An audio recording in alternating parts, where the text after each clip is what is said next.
Good evening. Welcome to South Asia Newsline. I'm Yeji Chanzom. Here are the top stories we are tracking for you on Thursday, the 17th of September. India's Defence Minister says Chinese actions reflect disregard of bilateral agreements. Pakistan government passes 3 FATF-linked bills to avoid being blacklisted. And Taliban says no ceasefire until cause of war is discussed.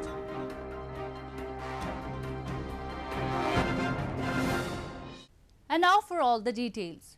India's Defence Minister Rajnath Singh on Thursday said in Parliament that the repeated transgressions by the Chinese troops along the border in Ladakh reflect a disregard of various bilateral agreements. He said India wants a peaceful resolution of the border issue with China, but will not step back from taking any harsh decision if provoked. India's Defence Minister Rajnath Singh on Thursday told the Parliament that China does not recognize the traditional customary alignment of the line of actual control with India and that the recent conduct of Chinese troops reflects a disregard of bilateral agreements.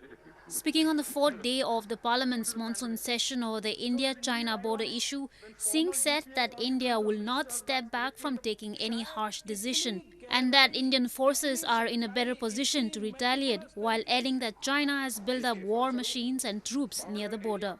Singh said that China continues to be in illegal occupation of approximately 38,000 square kilometers in the Union Territory of Ladakh. द्विपक्षीय समझौतों के प्रति उसका disregard दिखता है। चीन द्वारा troops की भारी मात्रा में तैनाती किया जाना 1993 और 1996 के समझौतों का उल्लंघन है।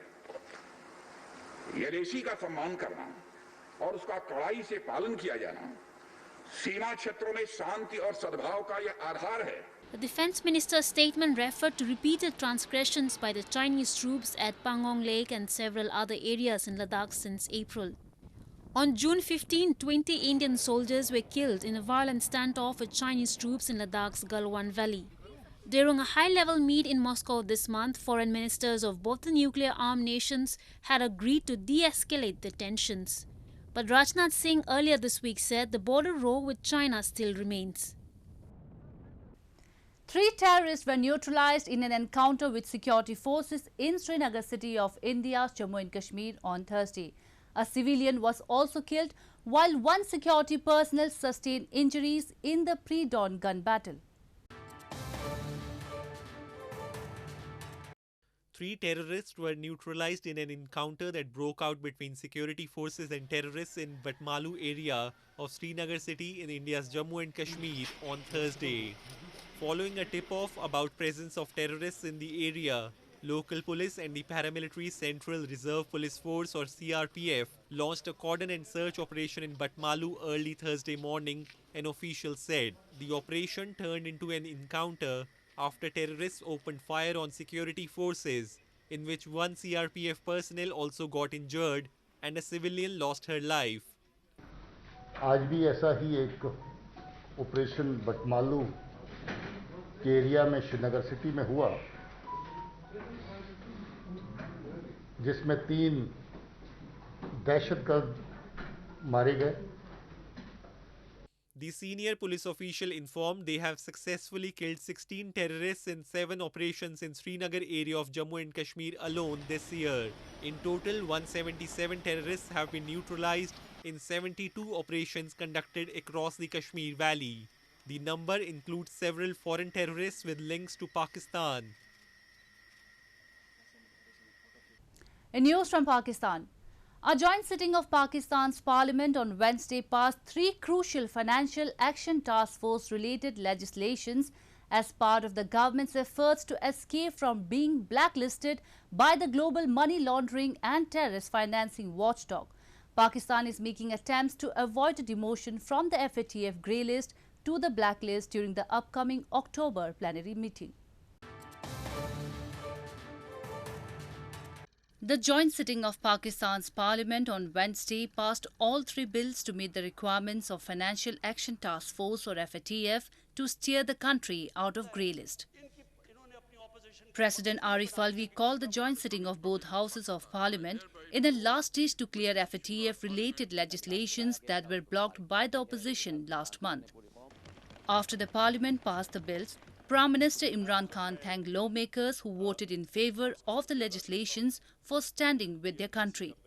He, however, said that the opposition's attitude in the session and early negotiations on the bill showed that the interests of opposition parties and their leaders were the opposite of Pakistan's interest. और जो हमारी negotiations चली और हमने कोशिश की इनको convince करने की कि ये पाकिस्तान के interest में है, ये FATF के हमारे grey list से निकलना और कहीं खुदा ना खास्ता blacklist में जाना, ये तो पाकिस्तान का issue है. Pakistan is making attempts to avoid a demotion from the FATF grey list to the blacklist during the upcoming October plenary session. The Paris-based FATF put Pakistan on the grey list in June 2018 and asked Islamabad to implement a plan of action to curb money laundering and terror financing by the end of 2019, but the deadline was extended later on due to COVID-19 pandemic. If Pakistan continues to be in the grey list, it will be difficult for the country to get financial aid, thus further enhancing problems for the nation, which is in a precarious financial situation. More news from Pakistan. Pakistan's Federal Investigation Agency has placed Abid Ali, the prime suspect in the Motorway gang rape case, on its blacklist to prevent him from leaving the country. Police had made the request to the FIA and sent the particulars of the suspect to multiple teams to trace his whereabouts. Ali was named as the primary suspect in the rape case after samples collected from the crime scene matched his DNA from a criminal database of 2013. Police had said two robbers allegedly gang raped a woman last week while she was waiting with her children for help on the Lahore-Sialkot motorway after her car stopped due to fuel shortage. Police has confirmed the arrest of the co-culprit while the main suspect still remains missing.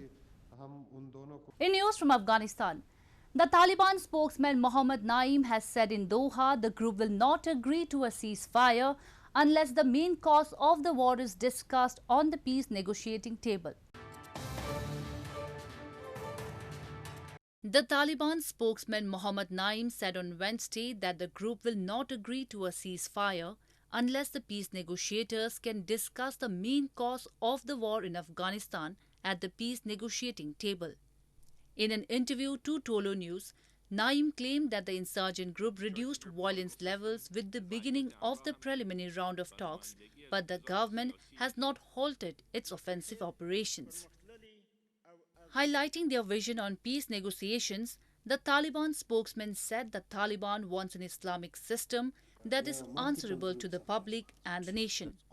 Naeem said that despite the possibility of ups and downs in the negotiations, he is optimistic about the outcome of the talks between the two. It has been days since the opening ceremony of the intra-Afghan talks between the delegation representing the Afghan government and the Taliban in Doha, but the two sides have not managed to finalize procedures and methods to conduct formal negotiations. In news from Sri Lanka, Sri Lanka has refuted UN High Rights Chief Michelle Bachelet's remarks on the proposed 20th Amendment to the country's constitution.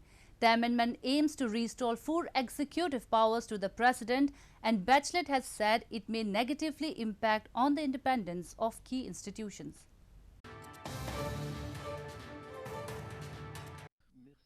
Sri Lanka, responding to the references made by the UN High Commissioner for Human Rights, Michelle Bachelet, has said the comments on the proposed 20th Amendment to Sri Lankan Constitution are unwarranted and prejudgmental based on presumption.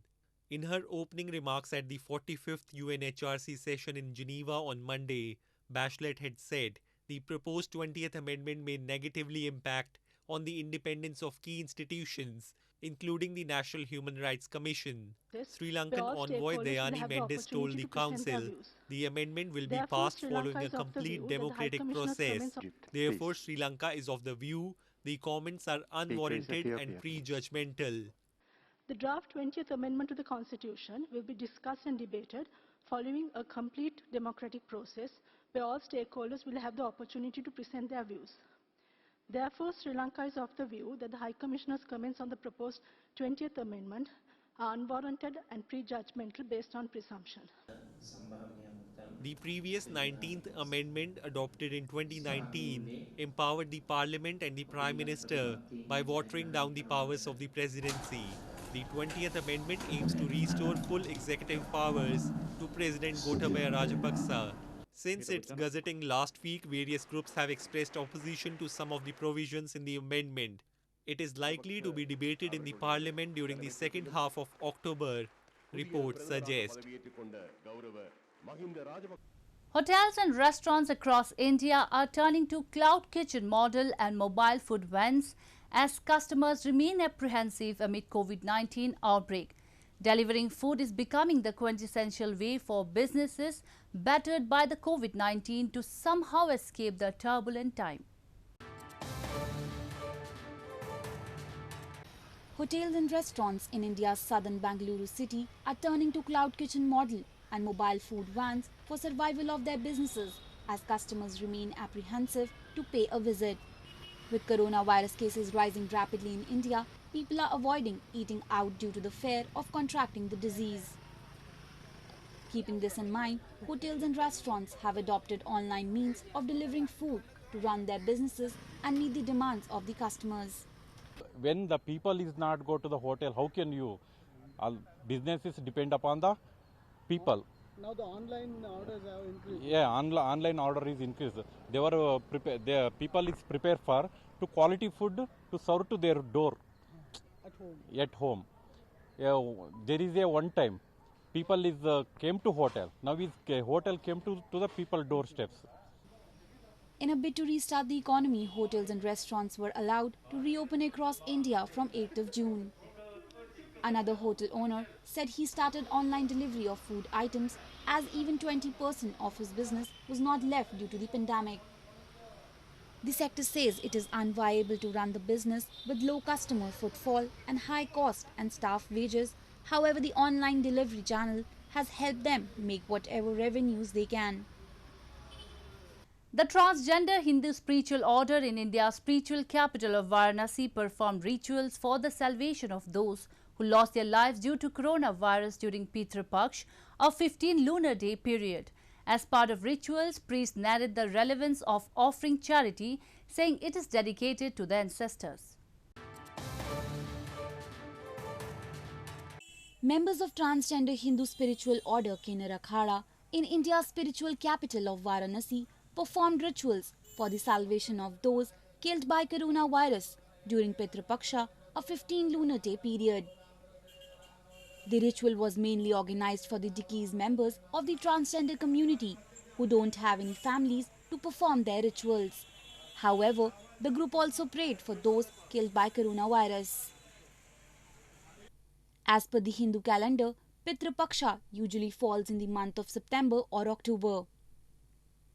As part of the ritual, the priests narrate the relevance of offering the pindan or charity, saying it is dedicated to ancestors. हमारे समाज के लोग जो चले गए, जो अपघात में लोग चले गए, जिनको अकारण मृत्यु प्राप्त हुई, जैसे अब कोरोना काल चल रहा है, तो इस साल हम कोरोना पीड़ित जो अपना देह त्याग चुके, जो किन्नर अपना देह त्याग चुके, उनके लिए त्रिपिंडी श्राद्ध कर रहे हैं. Pitru Paksha is followed by the start of Navratri or 9 nights, the 9-day-long festival dedicated to many incarnations of Hindu goddess Durga. Well, that's all we have for you from South Asia this evening. Now our viewers can watch the show on SouthAsiaNewsline.com. You can also visit us on Facebook.com/AsAsiaNewsline and follow us on Twitter @AsAsiaNewsline. That's all in tonight's edition. We'll see you same time tomorrow. Good night.